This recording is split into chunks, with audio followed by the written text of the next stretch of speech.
2 Corinthians 11:13 through 15 says, "For such people are false apostles, deceitful workers, masquerading as apostles of Christ. And no wonder, for Satan himself masquerades as an angel of light. It is not surprising then if his servants also masquerade as servants of righteousness. Their end will be what their actions deserve."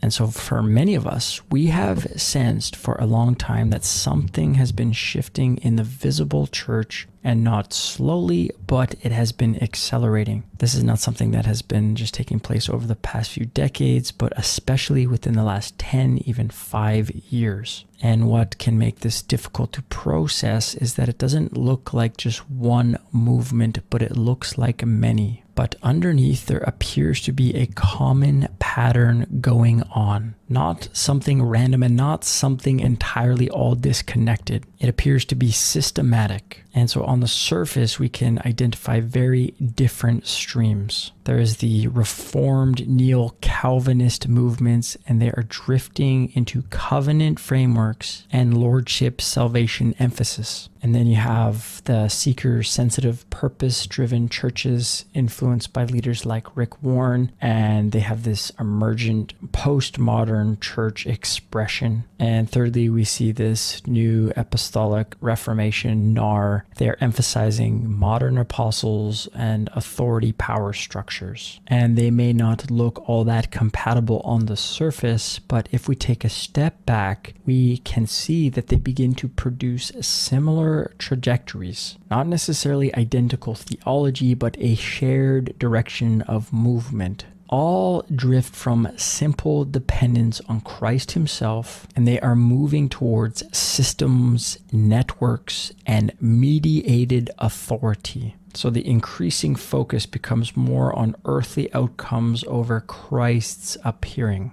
Within the lordship covenant emphasis, the Christian life can often become increasingly defined by what the believer must do, how he must live, and whether he is sufficiently walking in obedience. Justification and sanctification can become increasingly works-orientated, while the believer's resting in Christ's finished work becomes increasingly overshadowed by performance, perseverance, and obedience. Another connection that can appear is the earthly kingdom emphasis found in these circles that can develop into dominionism, where the church is given a responsibility to establish, advance, or manifest the kingdom of God on earth. And this is where the reform streams begin to overlap with movements that appear completely different. The NAR, New Apostolic Reformation, emphasizes supernatural power, apostles, prophets, and spiritual authority. The Emergent movement emphasizes social justice transformation and a reshaping of Christianity. And the Reformed lordship stream, they emphasize doctrine, obedience, and kingdom living. So they all have different theology and different language, yet an increasingly earthly vision of what the church is supposed to accomplish. And this is where the connection to Rome becomes more visible. The issue is not that every Reformed believer is secretly a Roman Catholic. The issue is the direction. When justification and sanctification become increasingly works-orientated and perseverance becomes a central measure of genuine faith, and the church takes on an earthly kingdom mandate, the theological distance from Rome can begin to narrow. And this is where the broader ecumenical movement becomes significant. Different movements, different theology, but similar trajectories. And ultimately, all roads lead to Rome. Paul warned in Colossians 2:8, "Beware lest anyone cheat you through philosophy and empty deceit, according to the tradition of men, according to the basic principles of the world, and not according to Christ." So what many of us are seeing is not an outright denial of the gospel, though it might as well be, but a repositioning of emphasis. Instead of Christ alone as righteousness or Christ himself as our life, we begin to notice structured growth models, metrics for spiritual maturity, behavioral or moralistic systems, and subtle expectations that resemble more of a works-based salvation. And so these may actually sound helpful and even practical, but over time, the center, it shifts. It shifts from what Christ has accomplished, his finished work, to what man is building, sustaining, or advancing. Paul, he speaks directly into this tension. Are you so foolish, having begun in the Spirit, are you now being made perfect by the flesh? Galatians 3:3. And this shift is not always immediately obvious. It seems to be coming through gradual conditioning. The seeker-sensitive, purpose-driven movement, which is shaped significantly through figures like Rick Warren, and organizational thinking influenced by Peter Drucker, influenced a major shift. Drucker is a secular management consultant who pioneered modern organizational management and quality control principles. He brought a distinctly corporate way of thinking about effectiveness, leadership, strategy, and measurable growth. And so applied to the church, the danger is a shift from trusting God to give the increase, and we see this in 1 Corinthians 3:6-7, towards developing systems and strategies to manufacture the increase ourselves. So in other words, dependence on Christ to dependence on the machinery of the organization.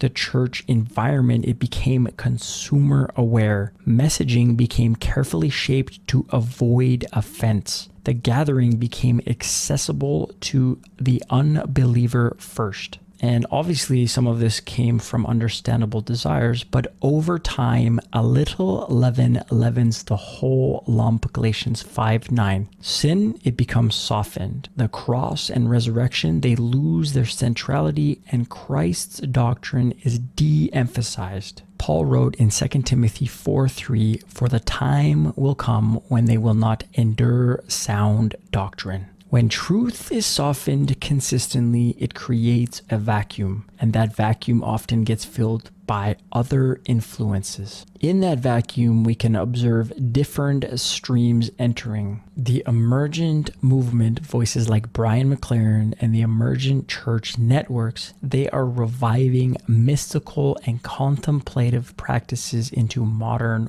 worship. The new Apostolic Reformation, NAR, they are asserting apostolic hierarchy and authority over the church. And worldly agendas, they are quietly steering the church. Politics like mega culture and influence, which is replacing Christ at the center. And in NAR context, especially, this looks like modern apostles and prophets, and they're claiming strong binding authority. They have teachings that you're expected to accept without testing, sidelining scripture and personal discernment. And at times, this begins to resemble older models. It very much resembles elements historically associated with Roman Catholic structures, layered authority, mediated access, all consolidating into centralized control.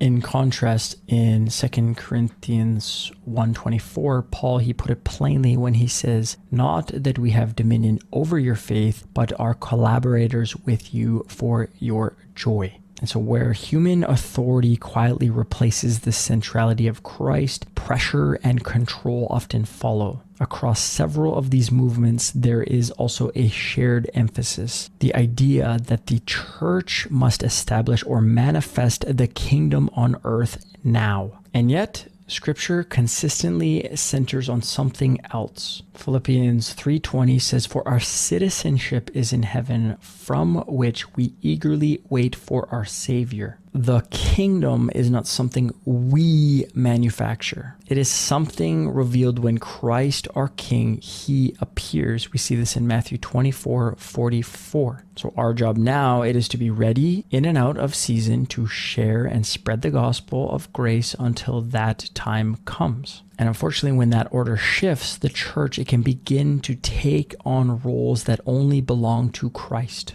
And so if we take a step back here, a clear historical thread, it comes into view. After the Reformation, the Roman Catholic Church, it lost much of its influence across Europe. What followed was not silence, but a strategic counter movement, often called the Counter Reformation, advancing through influence, adaptation, and gradual reassertion of control. So viewed through this lens, today's shift, it looks much less random. Whether in these reformed Calvinist circles, the NAR, or seeker-sensitive movements, very different streams can still produce similar outcomes, all echoing earlier ecclesiastical structures, which is the centralized authority, blended doctrine, and institutional unity over doctrinal clarity. And I believe that we are living in the final season of the Gentiles, the closing of this dispensation of the body of Christ. And there are many false movements, compromised teachings, and there's this superficial unity that is rising and appearing strong. And let us not forget that Christ himself, he warned as the main sign of his near return in Matthew 24:4-12, "See that no one leads you astray, for many will come in my name, saying that I am the Christ, and will lead many astray, and many false prophets will arise and lead many astray. And because lawlessness will be increased, the love of many will grow cold."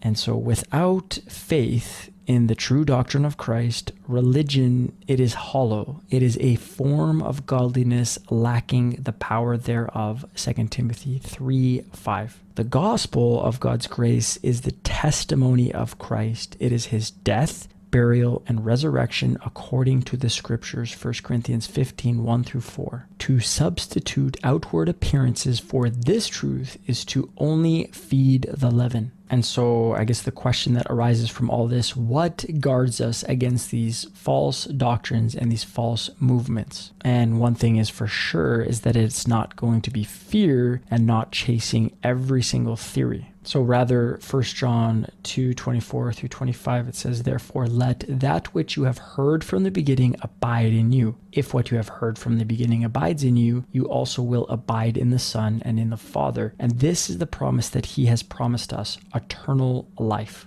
The safeguard is not overcomplicating our enemy. The safeguard is abiding in Christ and abiding in his word, abiding in the gospel. Not every voice that sounds spiritual is his. And not every unity in today's modern institutional churches reflect the true doctrine of Christ, the gospel of God's grace. But through it all, and with whatever is going on in the church today, we can be sure of John 10:27, where Jesus says, "My sheep, they hear my voice, and I know them."